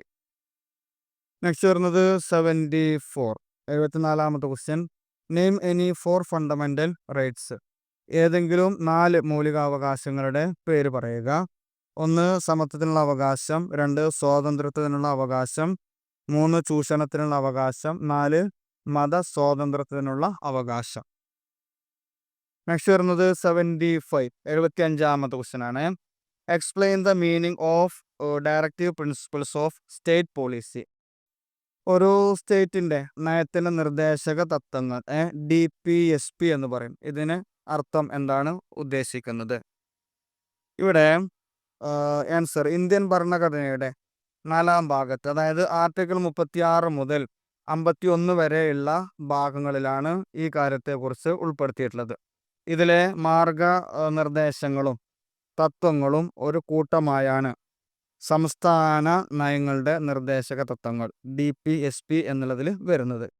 ഇത് രാജ്യത്തിൻ്റെ ഭരണത്തിനായി ആ രാജ്യത്തിൻ്റെ ഭരണകൂടം അല്ലെങ്കിൽ ആ സംസ്ഥാനത്തിൻ്റെയൊക്കെ ഭരണകൂടം ഈ നിയമങ്ങൾ പാലിക്കേണ്ടതാണ്. അതായത് ഓരോ സംസ്ഥാനവും ആ രാജ്യത്തിൻ്റെ നിയമങ്ങൾ പാലിക്കേണ്ടതാണ്. നിയമങ്ങളും നയങ്ങളും രൂപീകരിക്കുമ്പോൾ സംസ്ഥാനം മനസ്സിൽ വെക്കേണ്ട ചില കാര്യങ്ങൾ, അതായത് സാമൂഹിക സാമ്പത്തിക ലക്ഷ്യങ്ങളായിരിക്കണം ഇത്തരത്തിൽ ഏത് സംസ്ഥാനങ്ങളും നയങ്ങൾ രൂപീകരിക്കുമ്പോൾ അവർ ഉദ്ദേശിക്കേണ്ടത് അല്ലെങ്കിൽ ലക്ഷ്യം വെക്കേണ്ടത്. അതുപോലെ സാമൂഹിക സാമ്പത്തിക രാഷ്ട്രീയ നീതിപരമായ കാര്യങ്ങൾ രാജ്യത്തിൻ്റെ എല്ലാ സ്ഥാപനങ്ങളിലും ഉറപ്പാക്കുന്ന ഒരു സാമൂഹിക വ്യവസ്ഥ സ്ഥാപിക്കുവാൻ അവ ലക്ഷ്യമിടുന്നുണ്ട്. അതിനു വേണ്ടിയിട്ട് ഓരോ സ്റ്റേറ്റും ചെയ്യേണ്ട കാര്യങ്ങൾ ചില കാര്യങ്ങളാണ് പറയുന്നത്. അതിലൊന്നാമത്തത് എല്ലാ പൗരന്മാർക്കും മതിയായ ഉപജീവന മാർഗം ഉറപ്പാക്കണം. രണ്ടാമത്തത് സ്ത്രീകൾക്കും പുരുഷനും തുല്യ ജോലിക്ക് തുല്യവേതനം ഉറപ്പാക്കണം. മൂന്നാമത്തത് സമ്പത്തും ഉൽപാദന മാർഗങ്ങളും ചിലരിൽ മാത്രം കേന്ദ്രീകരിക്കുന്നത് തടയണം. നാലാമത്തത് ദുർബല വിഭാഗങ്ങൾ, അതായത് പിന്നോക്കാവസ്ഥയിൽ നിൽക്കുന്ന SC/ST വിഭാഗങ്ങൾ, അവരുടെ വിദ്യാഭ്യാസ കാര്യങ്ങൾ, സാമ്പത്തികമായിട്ടുള്ള താല്പര്യങ്ങൾ ഇവയൊക്കെ പ്രോത്സാഹിപ്പിക്കണം. അതുപോലെ പൊതുജനാരോഗ്യം, പിന്നെ പോഷകാഹാര നിലവാരം മെച്ചപ്പെടുത്തുക. ഈ കാര്യങ്ങൾക്കൊക്കെ വേണ്ടിയിട്ടായിരിക്കണം ഓരോ സ്റ്റേറ്റും പ്രവർത്തിക്കേണ്ടത്. നെക്സ്റ്റ് വരുന്നത് 76ാമത്തെ question. Explain the nature of fundamental duties. Fundamental ഡ്യൂട്ടീസിൻ്റെ അതായത് അടിസ്ഥാനപരമായിട്ടുള്ള കടമകളുടെ സ്വഭാവങ്ങളാണ് പറയുന്നത്. ഇവിടെ ഓരോ പൗരന്മാർക്കുമുള്ള അടിസ്ഥാന കടമകൾ ഇന്ത്യൻ ഭരണഘടനയിലെ 4A പാർട്ട് 4A ഭാഗത്താണ് പറയുന്നത്. ആർട്ടിക്കിൾ 51A 51Aയിലാണ് ഫണ്ടമെന്റൽ റൈറ്റ്സ് ഫണ്ടമെന്റൽ ഡ്യൂട്ടീസ് ഉൾപ്പെടുത്തിയിരിക്കുന്നത്. ഇതിൽ വരുന്നത് രാജ്യത്തിൻ്റെ പരമാധികാരം, ഐക്യം, അഖണ്ഡത, സാംസ്കാരിക പൈതൃകം എന്നിവ നിലനിർത്തുവാൻ ഓരോ പൗരന്മാരും വഹിക്കേണ്ട ധാർമ്മിക ഉത്തരവാദിത്തങ്ങളെയാണ് ഇവ സൂചിപ്പിക്കുന്നത്. സോൺസിംഗ് കമ്മിറ്റിയുടെ ശുപാർശ പ്രകാരം 42ാം ഭരണ ഭേദഗതി അനുസരിച്ച് 1976ലാണ് ഈ കടമകൾ ഭരണഘടനയിൽ ചേർത്തിട്ടുള്ളത്. 86ാം ഭേദഗതിയിലൂടെ, അതായത് 2002 നടത്തിയ 86ാം ഭേദഗതിയിലൂടെ 11ാമത് കൂടി ഒരു കടമ കൂട്ടിച്ചേർക്കപ്പെട്ടിട്ടുണ്ട്. അതിൽ പ്രധാനപ്പെട്ട ചില നേച്ചർ ഓഫ് ഡ്യൂട്ടീസ് ആണ് പറയുന്നത്. ഒന്നാമത്തത് ധാർമ്മികമായ ബാധ്യതകളാണ്. ഈ ഡ്യൂട്ടികളുടെ സ്വഭാവം എന്ന് പറയുന്നത് ഓരോ വ്യക്തിയുടെയും ധാർമ്മികമായ ബാധ്യതകളാണ് വരുന്നത്. ഇവ നിയമപരമായിട്ട് ഒരിക്കലും നടപ്പിലാക്കുവാൻ കഴിയുകയില്ല. പിന്നെ ഇത് പൗരന്മാർക്ക് മാത്രം ബാധകമായതാണ്. പിന്നെ അവകാശങ്ങൾ പരസ്പരം പൂരകമായതാണ്. ഇനി അതായത് അവകാശങ്ങൾ അനുഭവിക്കുന്നതിനൊപ്പം പൗരന്മാർക്ക് രാജ്യത്തോട് കടപ്പാടുള്ളവരായിരിക്കണം എന്നാണ് ഈ ഡ്യൂട്ടീസിലൂടെ നിർദ്ദേശിക്കുന്നത്. നെക്സ്റ്റ് വരുന്നത് 77ാമത്തെ question. Analyse the importance of division of powers as a feature of Indian federal system. Indian federal സംവിധാനത്തിൻ്റെ സവിശേഷത എന്ന നിലയിൽ ഡിവിഷൻ ഓഫ് പവേഴ്സ് അധികാര വിഭജനത്തിൻ്റെ പ്രാധാന്യം വിശദീകരിക്കാനാണ്.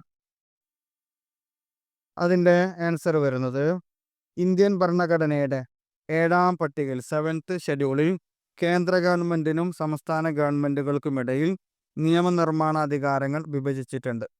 ഒരു ഫെഡറൽ സംവിധാനത്തിൽ അധികാര വിഭജനം താഴെ പറയുന്ന കാര്യങ്ങളാൽ അത്യന്താപേക്ഷിതമാണ്. അതിൽ ഒന്നാമത്തെ കാര്യം ഇത് വരുന്നത് സംഘർഷങ്ങൾ ഒഴിവാക്കുവാനും കാര്യക്ഷമത ഉറപ്പാക്കുവാനും ശ്രദ്ധിക്കേണ്ടതുണ്ട്. കേന്ദ്രത്തിനും സംസ്ഥാനങ്ങൾക്കും അവരുടെ പ്രവർത്തന മണ്ഡലങ്ങൾ കൃത്യമായി നിർവചിച്ച് നൽകുന്നു. ഇത് ഒരേ വിഷയത്തിൽ ഇരു ഗവൺമെൻറ്റുകളും നിയമങ്ങൾ ഉണ്ടാക്കുന്നത് മൂലമുണ്ടാകുന്ന സംഘർഷങ്ങൾ ഒഴിവാക്കുവാൻ സഹായിക്കുന്നതാണ്.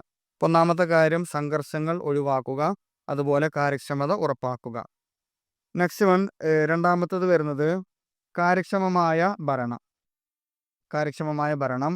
ഓരോ ഗവൺമെൻറ്റിനും അവരവരുടെ വിഷയങ്ങളിൽ ശ്രദ്ധ കേന്ദ്രീകരിക്കാൻ കഴിയുന്നതിനാൽ ഭരണനിർവഹണം കൂടുതൽ കാര്യക്ഷമവും അതുപോലെ ഉത്തരവാദിത്തമുള്ളതുമായിട്ട് മാറുന്നു. രണ്ടാമത്തത് ഫെഡറൽ തത്വം സംരക്ഷിക്കുക എന്നുള്ളതാണ്. അതായത് ഇരട്ട ഭരണകൂടം.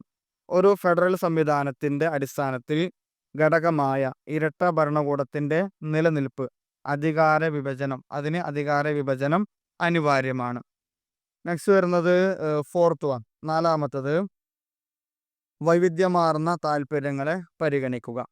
വിദ്യാഭ്യാസം, പൊതുജനാരോഗ്യം, കൃഷി തുടങ്ങിയ പ്രാദേശിക വിഷയങ്ങൾ സംസ്ഥാന ലിസ്റ്റിന് കീഴിൽ വരുന്നതാണ്. 2 ലിസ്റ്റുകൾ വരുന്നുണ്ടല്ലോ, അതിൽ സംസ്ഥാന കീഴിൽ വരുന്നതാണ് വിദ്യാഭ്യാസം, പൊതുജനാരോഗ്യം, കൃഷി തുടങ്ങിയവ.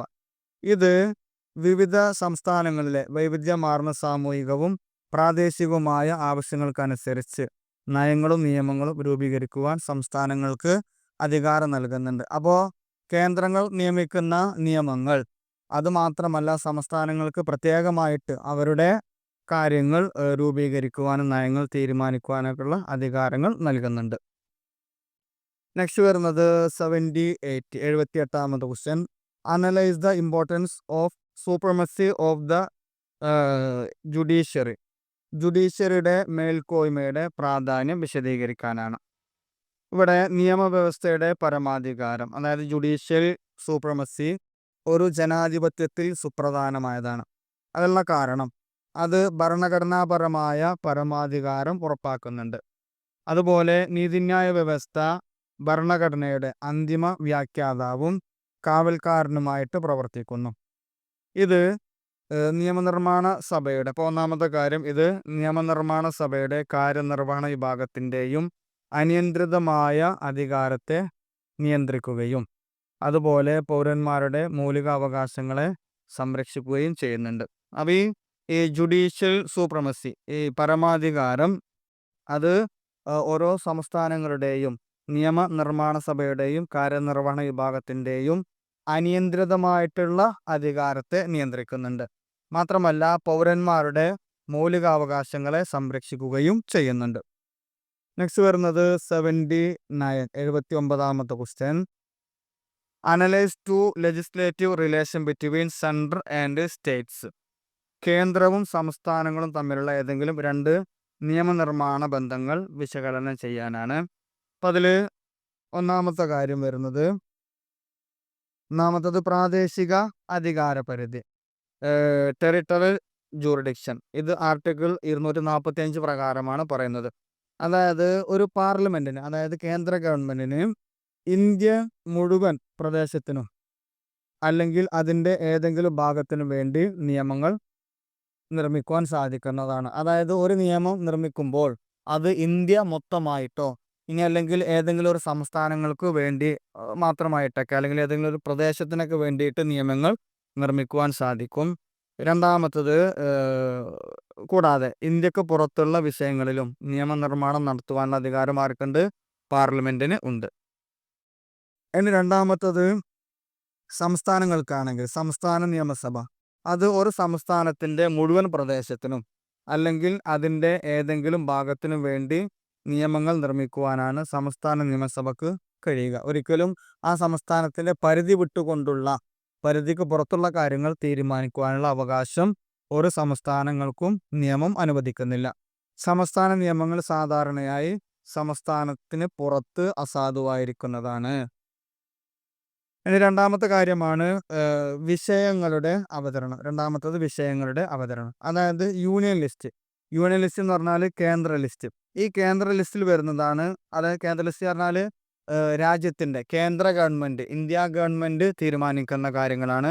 ആ രാജ്യത്തിൻ്റെ പ്രതിരോധം, അതുപോലെ ഇന്ത്യയുടെ റെയിൽവേ, ബാങ്കിങ് സംവിധാനം, ഇതുമായി ബന്ധപ്പെട്ട മുഴുവൻ കാര്യങ്ങളും തീരുമാനിക്കുവാനുള്ള അധികാരം ആർക്കാണ്? കേന്ദ്ര ഗവൺമെൻറ്റിനാണ്. അതാണ് യൂണിയൻ ലിസ്റ്റിൽ വരുന്ന കാര്യങ്ങൾ.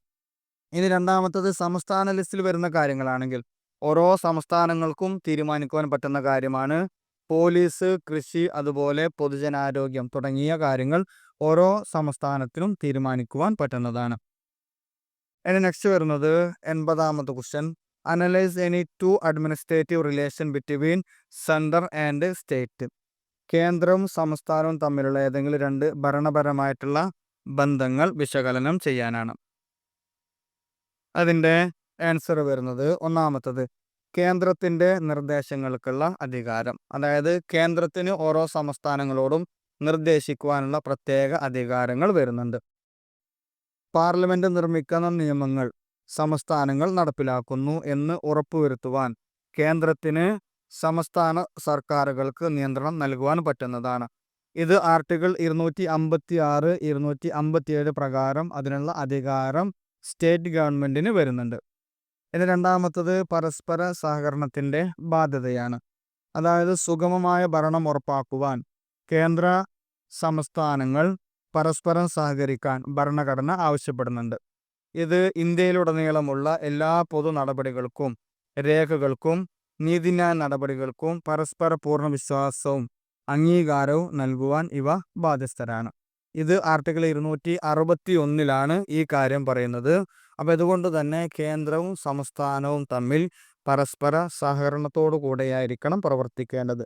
ഇത് രണ്ടു പേർക്കും അത് ബാധ്യതയുമാണ്. ഇനി next fill in the blanks ആണ് വരുന്നത്. 81ാമത്തെ question. Gandhiji advocated dash of powers as he considered it the spirit of dash. Gandhiji dash അധികാരങ്ങൾക്ക് വേണ്ടി വാദിച്ചു, കാരണം അതിൻ്റെ ഡാഷ് ആത്മാവായി കണക്കാക്കിയിരുന്നു. അതിലൊന്നാമത്തത് ഗാന്ധിജി അഡ്വക്കേറ്റഡ് ഡീസെൻട്രലൈസേഷൻ. ഒന്നാമത്തെ ഡാഷിൻ്റെ അവിടെ കൊടുക്കേണ്ടത് എന്താണ്? ഡീസെൻട്രലൈസേഷൻ. രണ്ടാമത്തത് സ്പിരിറ്റ് ഓഫ് ഡെമോക്രസി. രണ്ടാമത്തെ അവിടെ ഡെമോക്രസി എന്നാണ് കൊടുക്കേണ്ടത്. നെക്സ്റ്റ് വരുന്നത് 82 question. The directive principle of state policy seek to provide equal pay for equal dash both to men and dash. സംസ്ഥാന നയത്തിന്റെ നിർദ്ദേശക തത്വങ്ങൾ തുല്യമായ വേതനം നൽകുവാൻ ശ്രമിക്കുന്നു. അത് ഡാഷ് പുരുഷന്മാർക്കും ഡാഷ്. അപ്പോൾ ഇതിൽ ഒന്നാമത്തത് equal provide equal pay for equal work. ഒന്നാമത്തെ നടന്നു വരിക ഈക്വൽ വർക്ക്, അതായത് തുല്യ ജോലിക്ക് പുരുഷന്മാർക്കും ആൻഡ് ഡാഷ് അവിടെ എന്താ വരുന്നത് വിമൻ എന്നുള്ളതാണ്. രണ്ടാമത്തെ ഡാഷിൻ്റെ അവിടെ വിമൻ എന്നുള്ളതാണ് വരുന്നത്. നെക്സ്റ്റ് വരുന്നത് 83. In the dash constitution of India there were fundamental rights. Indian ഭരണഘടനയിൽ ഡാഷ് മൗലികാവകാശങ്ങൾ ഉണ്ടായിരുന്നു. അപ്പോൾ ഇവിടെ ഒന്നാമത്തെ അവിടെ ഒറിജിനൽ കോൺസ്റ്റിറ്റ്യൂഷൻ, ഒന്നാമത്തെ ഡാഷിൻ്റെ അവിടെ എന്താണ് ഒറിജിനൽ കോൺസ്റ്റിറ്റ്യൂഷൻ. പിന്നെ വേർ 7 ഫണ്ടമെന്റൽ 7 ഫണ്ടമെന്റൽ റൈറ്റ്സ് എന്നാണ് രണ്ടാമത്തെ ഡാഷിൻ്റെ അവിടെ വരുന്നത്. നെക്സ്റ്റ് വരുന്നത് 84 question. The president of India can be dash from his office through a process called.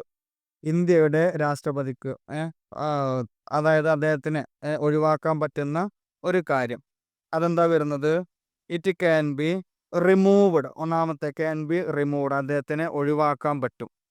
അതെങ്ങനെയാണ് ഒഴിവാക്കുന്നത്? അതിന് പറയുന്ന പേരെന്താണ്? Process called impeachment. അപ്പോൾ ഒരു സ്ഥിരം വരുന്നൊരു ക്വസ്റ്റ്യനാണ് കേട്ടോ. ഇതൊരു മാർക്കിനോ ഇപ്പോൾ ഡാഷായിട്ട് ചോദിച്ചിട്ടുണ്ട്. അപ്പോൾ ഇങ്ങനെ പ്രസിഡന്റിനെ റിമൂവ് ചെയ്യുക, നീക്കം ചെയ്യുവാൻ പറ്റും. ആ നീക്കം ചെയ്യുന്നതിനെ പറയുന്ന പേരെന്താണ്? ഇംപീച്ച്മെന്റ് എന്നാണ് പറയുന്നത്. അപ്പോൾ ഒന്നാമത്തെ ഡാഷിൻ്റെ അവിടെ റിമൂവ്ഡ്, രണ്ടാമത്തെ ഡാഷിൻ്റെ അവിടെ ഇംപീച്ച്മെന്റ്. നെക്സ്റ്റ് വരുന്നത് 85 question. Every year the dash is presented by the dash minister in Lok Sabha. എല്ലാ വർഷവും ലോക്സഭയിൽ ഡാഷ് മന്ത്രി അവതരിപ്പിക്കുന്നു. അതൊന്നാമത്തത് ഇയർ ദ യൂണിയൻ ബഡ്ജറ്റ്. അവിടെ എന്താ വരുന്നത്? ഒന്നാമത്തിൻ്റെ അവിടെ യൂണിയൻ ബഡ്ജറ്റ് എന്നാണ് വരുന്നത്. പിന്നെ രണ്ടാമത്തത് അവതരിപ്പിക്കുന്നത് ആരാണ്? ഫിനാൻസ് മിനിസ്റ്റർ, ധനകാര്യമന്ത്രിയാണ് അവതരിപ്പിക്കുന്നത്. Next 86 question. Good governance is concern with the formulation of dash to improve the dash of life of the people. ജനങ്ങളുടെ ജീവിതത്തിൻ്റെ ഡാഷ് മെച്ചപ്പെടുത്തുന്നതിന് ഡാഷ് എന്ന രൂപീകരണമായ സദ്ഭരണം ബന്ധപ്പെട്ടിരിക്കുന്നു. അത് ഒന്നാമത്തെ ഡാഷിൻ്റെ അവിടെ ഫോർമുലേഷൻ ഓഫ് പോളിസീസ്, ഒന്നാമത്തിൻ്റെ അവിടെ എന്താ വരിക? പോളിസീസ് എന്നാണ് വരിക. പിന്നെ ഇംപ്രൂവ് ദ രണ്ടാമത്തെ ഡാഷിൻ്റെ അവിടെ ഈക്വാലിറ്റി, രണ്ടാമത്തെ ഡാഷിൻ്റെ അവിടെ ഈക്വാലിറ്റി എന്നാണ് വരുന്നത്. നെക്സ്റ്റ് വരുന്നത് 87 question. 87 question. In which city did the countries of Asia and Africa hold A conference in 1955? 1955 ഏഷ്യയിലെയും ആഫ്രിക്കയിലെയും രാജ്യങ്ങൾ ഏത് നഗരത്തിലാണ് സമ്മേളനം നടത്തിയത്? അത് ബാൻഡങ്. ബാൻഡങ്, ഇന്തോനേഷ്യയിലെ ബാൻഡങ് എന്നുള്ള സ്ഥലത്താണ് സമ്മേളനം നടത്തിയിട്ടുള്ളത്. ഇനി നെക്സ്റ്റ് വരുന്നത് 88 question. Name the agreement signed between India and China to adhere to the 5 principles of bilateral relation. ഉഭയകക്ഷി ബന്ധത്തിൻ്റെ 5 തത്വങ്ങൾ പാലിക്കുന്നതിനായി ഇന്ത്യയും ചൈനയും ഒപ്പിട്ട കരാറിൻ്റെ പേര് എന്താണ്? അതിൻ്റെ ആൻസർ പഞ്ചശീല എഗ്രിമെന്റ്, പഞ്ചശീൽ കരാറാണ്. Next 89 question. Name any one country of the third world. മൂന്നാം ലോകത്തിലെ ഏതെങ്കിലും ഒരു രാജ്യത്തിൻ്റെ പേര് നൽകുക. Answer India. ഇപ്പോൾ ആ രാജ്യങ്ങൾ വികസിത രാജ്യങ്ങളായിട്ടാണ് അറിയപ്പെടുന്നത്. നെക്സ്റ്റ് വരുന്നത് 90 question. Which year is known for the end of the cold war. ശീതയുദ്ധം അവസാനിച്ച വർഷം ഏതാണ്? 1991. നെക്സ്റ്റ് വരുന്നത് 91 question. The united nations which was established in has been the most important international dash since the Second World War. ഡാഷിൽ സ്ഥാപിതമായ ഐക്യരാഷ്ട്രസഭ രണ്ടാം ലോക മഹായുദ്ധത്തിന് ശേഷമുള്ള ഏറ്റവും പ്രധാനപ്പെട്ട അന്താരാഷ്ട്ര ദേശമാണ്. ഇവിടെ ഒന്നാമത്തത് എസ്റ്റാബ്ലിഷ്ഡ് ഇൻ 1945, ഒന്നാമത്തത് 1945. ഇനി രണ്ടാമത്തെ ഡേഷിൻ്റെ അവിടെ ഓർഗനൈസേഷൻ, ഇന്റർനാഷണൽ ഓർഗനൈസേഷൻ എന്നുള്ളതാണ് രണ്ടാമത്തെ ഡേഷിൻ്റെ അവിടെ വരിക. നെക്സ്റ്റ് വരുന്നത് 92ാമത്തെ question. The head of dash Dalai Lama fled from China and took shelter in dash in 1959. Dash തലവനായിരുന്ന ദലൈ ലാമ ചൈനയിൽ നിന്ന് പലായനം ചെയ്തു.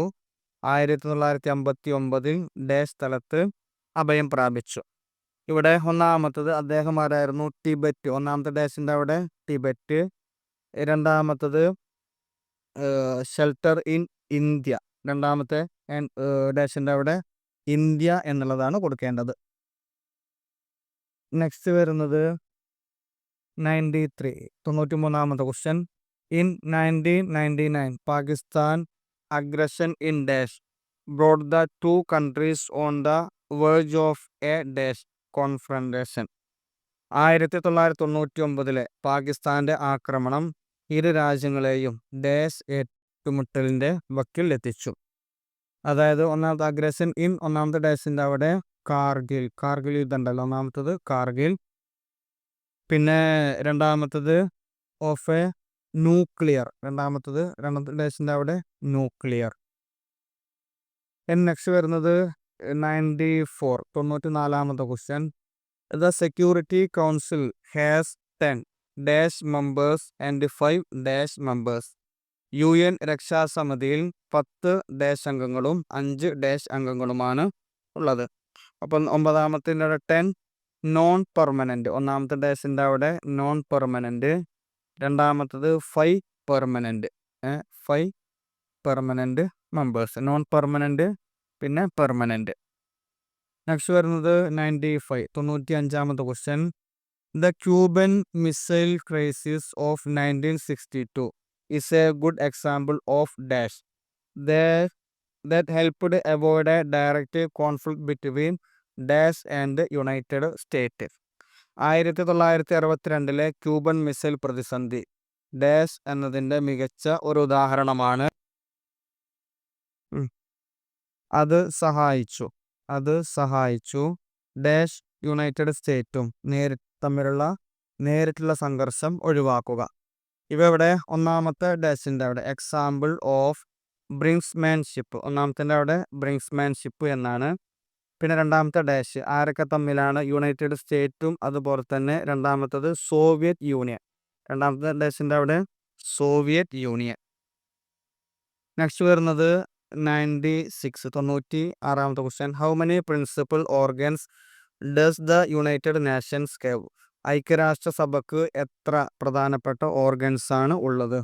ആൻസർ 6. ഇനി next 97. Which organ of the united nation has സീൽസ് to play an active role in the UN system? ഐക്യരാഷ്ട്രസഭയുടെ ഏത് ഓർഗനാണ് സജീവമായ പങ്കുവഹിക്കുന്നത് അവസാനിപ്പിച്ചത്? അതേതാണ്? Answer trusteeship council. ആൻസർ എന്താണ്? ട്രസ്റ്റിഷിപ്പ് കൗൺസിലാണ്. നെക്സ്റ്റ് വരുന്നത് 98ാമത്തെ question. The united nations dash council send mediator in 1950 to solve the dash problem but they were not fruitful. United nations dash council 1950 പ്രശ്നം പരിഹരിക്കുവാൻ മധ്യസ്ഥത അയച്ചു. എന്നാൽ പക്ഷേ അത് ഫലവത്തായിട്ടില്ല. പ്രശ്നപരിഹാരത്തിന് അത് ഫലവത്തായിട്ടില്ല. അതൊന്നാമത്തത് നാഷൻസ് സെക്യൂരിറ്റി കൗൺസിൽ, ഒന്നാമത്തേതാണ് സെക്യൂരിറ്റി കൗൺസിലിനെയാണ് അയച്ചത്. പിന്നെ രണ്ടാമത്തത് സോൾവ് ദ കാശ്മീർ പ്രോബ്ലം. രണ്ടാമത്തെ ഡാഷിൻ്റെ അവിടെ കാശ്മീർ പ്രോബ്ലം.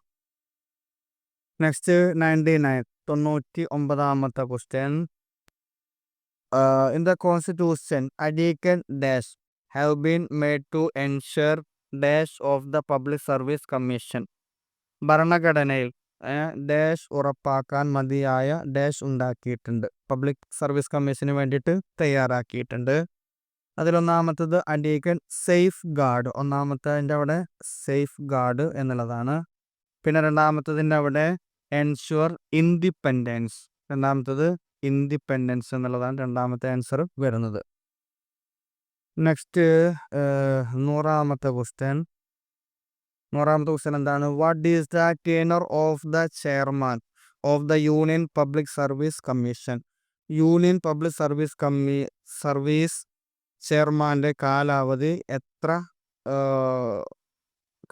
എത്രയാണ്? യൂണിയൻ പബ്ലിക് സർവീസ് ചെയർമാൻ്റെ കാലാവധി എത്രയാണ്? അത് ആൻസർ ചെയർമാൻ്റെ കാലാവധി ഒന്നുകിൽ 6 വർഷമാണ്, അല്ലെങ്കിൽ അദ്ദേഹത്തിന് 65 വയസ്സാവുക. ഇതിൽ ഏതാണോ ആദ്യം സംഭവിക്കുന്നത് അതായിരിക്കും. ഒന്നുകിൽ 6 വർഷം പൂർത്തിയാകുക, അല്ലെങ്കിൽ അതിൻ്റെ ഉള്ളിൽ 65 വയസ്സായി കഴിഞ്ഞാലും അദ്ദേഹത്തിൻ്റെ കാലാവധി കഴിയുന്നതാണ്. ഇനി നെക്സ്റ്റ് 101ാമത്തെ question. Is the chairman of UPSC eligible for any future employment under the government? UPSCയുടെ ചെയർമാൻ ഭാവിയിൽ ഗവൺമെൻറ്റിന് കീഴിലുള്ള ഏതെങ്കിലും ജോലിക്ക് യോഗ്യനാണോ? നോ, അദ്ദേഹത്തിന് എന്തില്ല, പിന്നീട് ജോലിക്ക് അപ്പോയിൻമെൻറ്റ് ചെയ്യാൻ പറ്റുകയില്ല. അതിലുള്ളൊരു ഇത് യൂണിയൻ പബ്ലിക് സർവീസ് കമ്മീഷൻ്റെ ചെയർമാൻ ഭാരത സർക്കാരിൻ്റെയോ അല്ലെങ്കിൽ ഏതെങ്കിലും സംസ്ഥാന സർക്കാരിൻ്റെയോ കീഴിൽ മറ്റൊരു ജോലിക്കും അർഹനല്ല. ഓക്കെ, അപ്പോൾ 1 മാർക്കിന് അതുപോലെ 2 മാർക്കിന് ചോദിക്കുന്ന ക്വസ്റ്റ്യൻസാണ് ഇതിലുള്ളത്. ക്ലാസ്സുകൾ പൂർണ്ണമായിട്ട് കേൾക്കുക. പിന്നെ 5 മാർക്കിൻ്റെ ക്വസ്റ്റ്യൻസൊക്കെ ചാനലിൽ അപ്ലോഡ് ചെയ്തിട്ടുണ്ട്. റിപ്പീറ്റായിട്ട് ചോദിക്കുന്ന ധാരാളം ക്വസ്റ്റ്യൻസുകൾ ഇതിൽ വന്നിട്ടുണ്ട്. അത്തരം ക്വസ്റ്റ്യൻസുകൾ പ്രത്യേകം നോട്ടിൽ എഴുതിയെടുക്കുക. അത് വീണ്ടും വീണ്ടും വായിച്ച് പഠിക്കുക. പിന്നെ പ്രത്യേകമായിട്ട് എക്സാമിന് പോകുമ്പോൾ ശ്രദ്ധിക്കേണ്ടത് ഇത്തരത്തിലുള്ള ധാരാളം ക്വസ്റ്റ്യൻസുകൾ ഉണ്ടായിരിക്കും. 10 15 ക്വസ്റ്റ്യൻസൊക്കെ ഉണ്ടായിരിക്കും. അപ്പോൾ അത് ഡാഷല്ലെന്ന് വിചാരിച്ചിട്ട് ഒഴിവാക്കി വിടരുത്. 1 2 3 തവണ വായിച്ചു കഴിഞ്ഞാൽ മനസ്സിലാകും. അപ്പോൾ മനസ്സിലാക്കിയ കാര്യം നമുക്ക് എന്ത് ചെയ്യാം, എഴുതി കൊടുക്കാം.